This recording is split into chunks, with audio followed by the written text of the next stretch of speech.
Hello, I'm going to read you The English Roses, Too Good to Be True, written by Madonna. I'm Susanna Sunerno. I hope you enjoy this. I only read a little bit of them, and you can read yourself and find the book. I think it's a very good book. The English Roses, illustrated by Stacy Peterson. Nicole, Amy, Charlotte, Grace, and Dina are best friends. They are they do everything together: dancing, homework, ice skating, picnics, sleepover parties. But arrival of a new student, Dominic de la Guardia, changes everything. His dashing looks and charming manners have them vying for his attention. As the annual autumn dance approaches, it is up to a quirky teacher, Miss Fluffernutter, and a pumpernickel loving fairy godmother to save the English Rose's friendship. Now you can put your name here.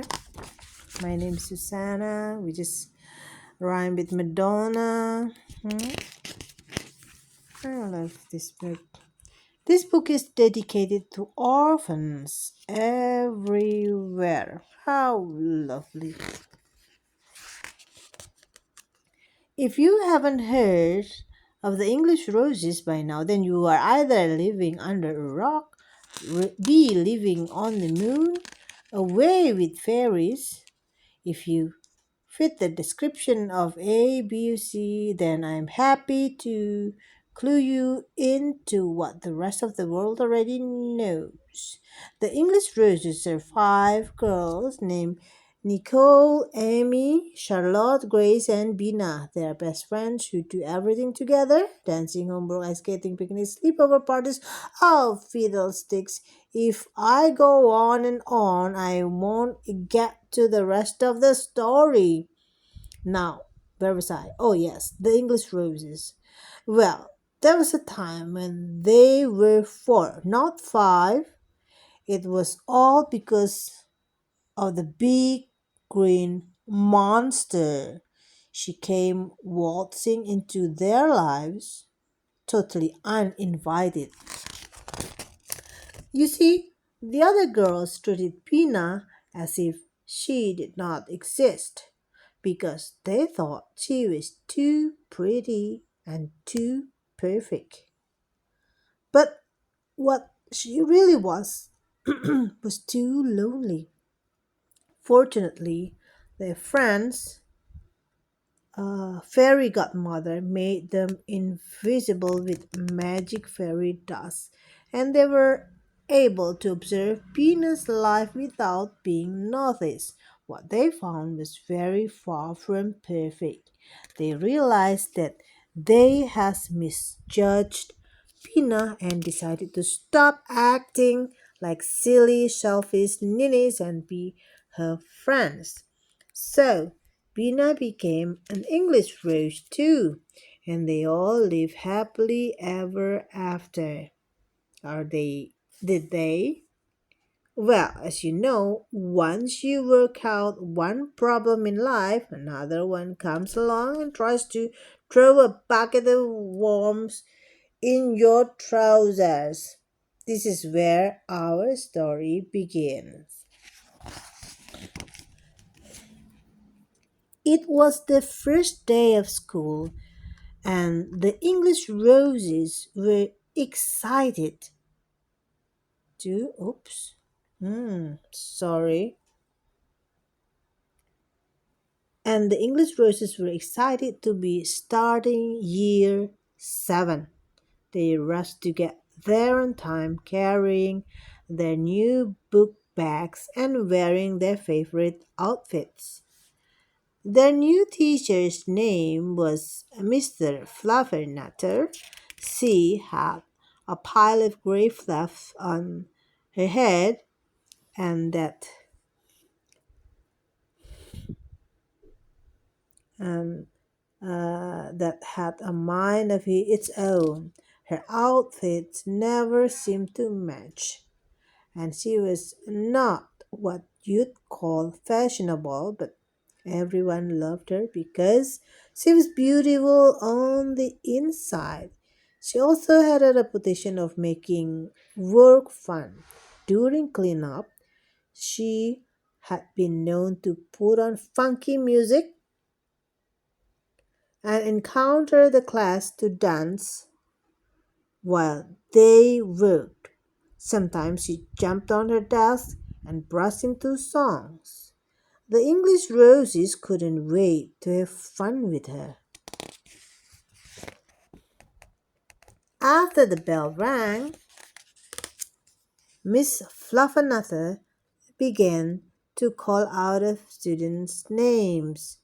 She came to a name that no one had ever heard before. Dominic Dominic de la Guardia. It sounds like a poem or a symphony. A voice with a foreign accent said, "Present." Everyone turned around. Have you ever seen anything like that? TGTBT? Well, that's what Dominic de la Guardia was. Too good to be true. Every girl's heart skipped a beat. Bum, bum, bum, bum, bum. The roses couldn't wait to discuss him during their lunch break. Before you could say pumpernickel sandwich, Nicole, Amy, Charlotte, Grace, and Bina were all giggling about the new boy in class. "He must be from Spain," said Charlotte. "I think he is dreamy," said Amy. "I wonder if he's from an important family," asked Nicole. Grace scrunched up her face and said, "She's not all that, but you could tell she liked him too." "I wonder if he's nice," asked Bina. "He looks nice," said Amy. "Well, looks aren't everything," replied Bina.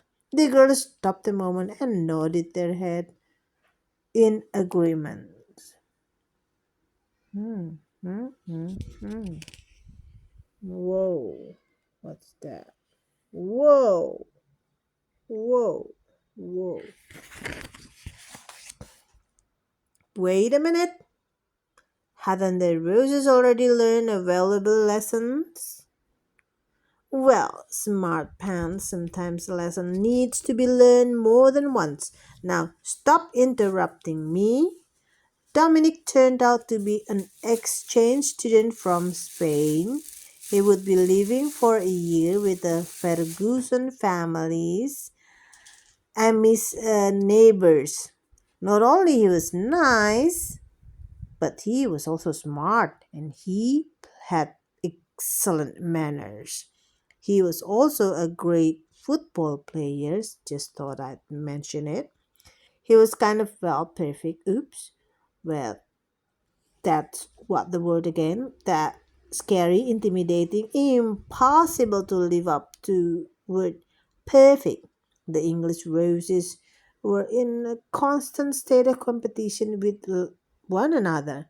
They didn't do it on purpose. They didn't mean to like the same boy. They just couldn't help themselves. Of course, they all had their own unique way of showing it. Nicole helped Dominic with his homework even when he didn't need it. That's Nicole. This is Dominic. Charlotte started to learned Spanish and computer at home, and was always announcing things like hola, gracias, mu- and mucho gusto to everyone.